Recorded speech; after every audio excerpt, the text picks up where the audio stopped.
And this interview is for an exercise in a course I'm taking this semester.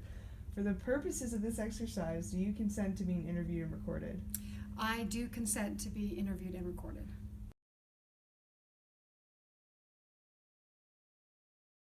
I work at Dish Network, which is a satellite pay TV provider.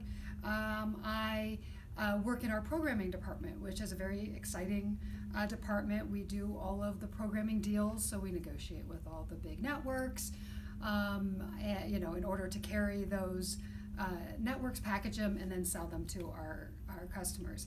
My job is specifically to manage our programming add-on product. I do see a lot more men than women, so my department, it seems like there's a few more men, especially my group, than there are women. I don't know that there's a systemic reason for that. It may just be chance. I think that's probably the case in lots of corporations.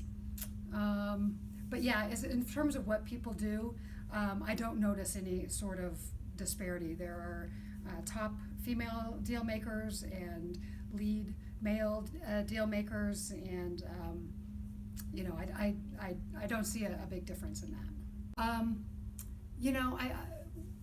When thinking about times that gender may have been an issue, in my position, a lot of times I have people soliciting me. They want to sell me their content. They want me to put their content on pay-per-view or on video on demand. And I put up with a lot of pushy salespeople. But I'm pretty good at saying no. However, I do feel there have been a case or two in the past when those people, those programmers haven't taken no from me, and I have suspected that they would have taken no from a male. I think that sometimes you only see one female executive or one female that's rising through the ranks, and you feel like, oh boy, it can't be her. If it's her, it's not me. It's really important as women to push past that, to lift each other up, to lend a hand, to applaud our colleagues when they do ascend, and to have each other's backs, because that's the only way that more women are going to be able to break through. I do think things have gotten better.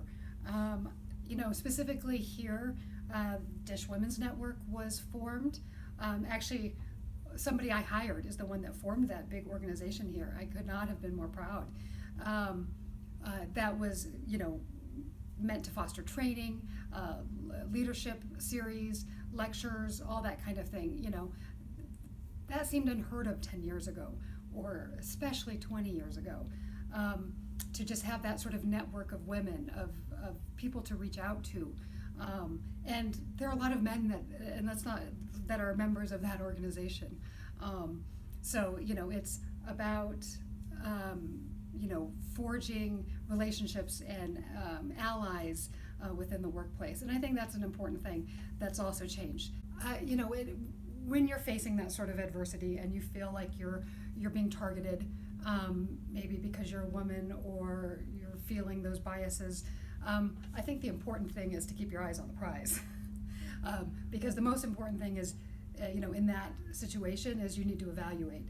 Is there nothing that's going to get better in this situation? Do I need to leave the situation? Do I need to report this situation? But I do think, the important thing is to keep it in perspective. Is this something that's really affecting my job, or is it just hurting my feelings? Is this something that is adversely affecting my path, or is it just an annoyance? Because there's a lot of things that there's a lot of challenges that men and women face.